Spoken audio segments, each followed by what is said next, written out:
स्वागत है आपका नवधा भक्ति सागर पर, जहां दैवीय कथाएं जीवंत होती हैं। सूत जी कहते हैं, इस रहस्यमयी और भावुक अध्याय को पढ़ने सुनने और चतुर्थी तिथि के विधान अनुसार दान यानी सूती वस्त्र या फलों का दान करने वाले मनुष्य के जीवन के सभी भौतिक अभाव और पारिवारिक क्लेश दूर हो जाते हैं।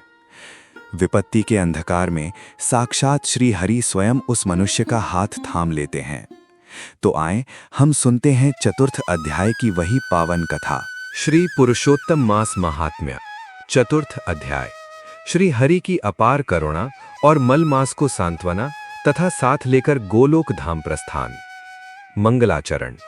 नारायणं नमस्कृत्य नरं चैव नरोत्तमं देवीं सरस्वतीं व्यासं ततो जयम उदीरयेत।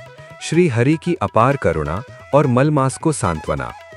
सूत जी शौनकादि ऋषियों को कथा सुनाते हुए कहते हैं, हे ऋषियों, वैकुंठ लोक में मलमास का वह हृदय विदारक विलाप सुनकर करुणा के सागर भगवान श्री हरि का हृदय पसीज गया।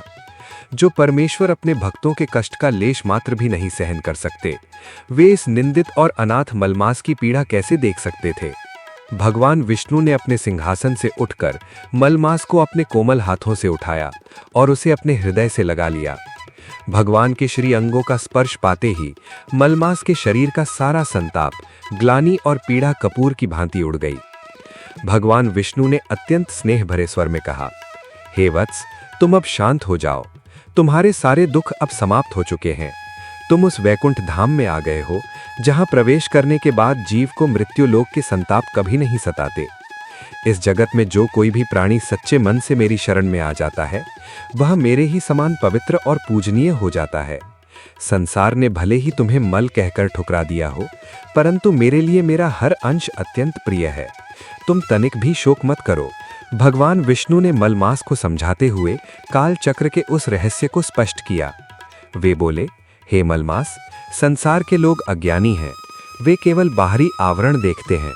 तुम्हारी निंदा इसलिए होती है क्योंकि तुम्हारे पास सूर्य की संक्रांति यानी ऊर्जा और तेज नहीं है। बिना सूर्य के प्रकाश के संसार में किसी भी मास को पवित्र नहीं माना जाता।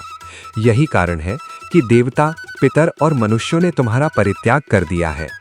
परंतु मैं तुम्हारी इस अशुद्धता के कलंक को सदा के लिए मिटा दूंगा। मैं तुम्हें एक ऐसी गरिमा और एक ऐसा स्वामी प्रदान करूंगा जिसके बाद तुम 12 महीनों से भी अधिक पूजनीय हो जाओगे।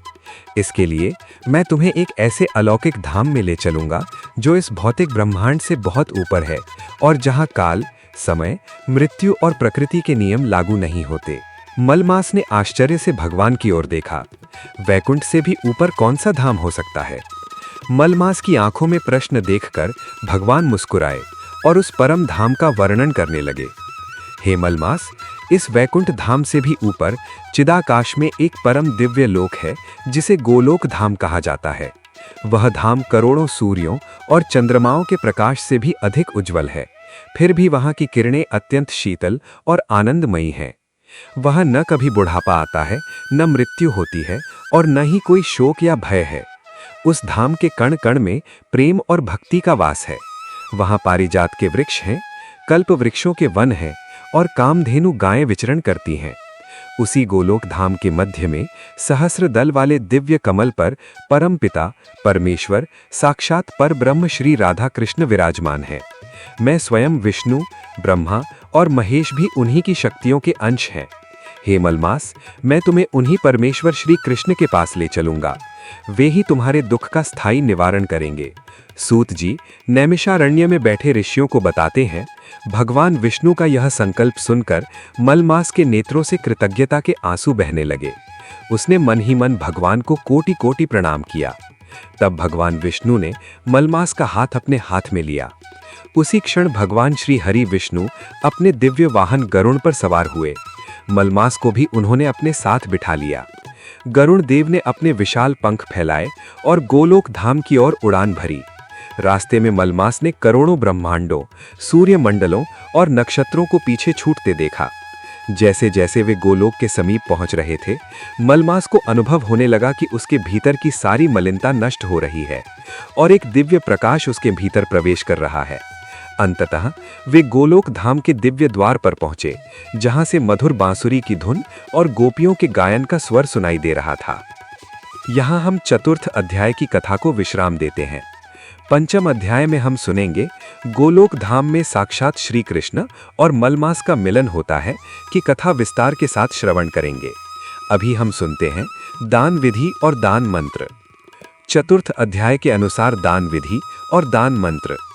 चतुर्थ अध्याय के श्रवण के पश्चात या पुरुषोत्तम मास के चौथे दिन चतुर्थी तिथि को जीवन में सुख, शांति, समृद्धि और पारिवारिक क्लेश को दूर करने के लिए शास्त्रों में विशेष दान का विधान बताया गया है। दान की सामग्री। चौथे दिन भगवान पुरुषोत्तम की प्रसन्नता के लिए सूती वस्त्र या खजूर या ऋतु फल का दान किसी सुयोग्य ब्राह्मण को करना चाहिए। वस्त्रदान से मान सम्मान की प्राप्ति होती है और जीवन के सभी भौतिक अभाव, कमियां दूर होते हैं। दान का संकल्प और मंत्र। हाथ में जल, पुष्प और अक्षत लेकर वस्त्र या फलों पर रखकर इस मंत्र का उच्चारण करें। वस्त्रम च फल संयुक्तम सुविप्राय निवेदयेत पुरुषोत्तम प्रीत्यर्थम गृह्णातु हरिवल्लभः। अर्थात मैं भगवान पुरुषोत्तम की परम प्रसन्नता और कृपा प्राप्ति के लिए फल से युक्त यह उत्तम वस्त्र भगवान श्री हरि के प्रिय ब्राह्मण को श्रद्धापूर्वक निवेदित करता हूँ। हे ब्राह्मण देव, कृपया इसे स्वीकार करें। कथा का सार। चतुर्थ अध्याय की फलश्रुति। सूत जी कहते हैं, जो व्यक्ति इस चतुर्थ अध्याय की कथा को सुनता है, भगवान श्री हरि स्वयं उसका हाथ थामकर उसे जीवन के सभी अंधकारों और भयों से बाहर निकाल लेते हैं। जैसे मलमास को गोलोक की यात्रा का सौभाग्य मिला, वैसे ही श्रोता को अंत समय में भगवान के परम धाम की प्राप्ति होती है। आज की कथा यहीं संपन्न होती है। और भी दिव्य कथाओं के लिए नवधा भक्ति सागर को लाइक, शेयर और सब्सक्राइब करें। आपका दिन प्रकाश और पवित्रता से भरा हो। नमस्ते।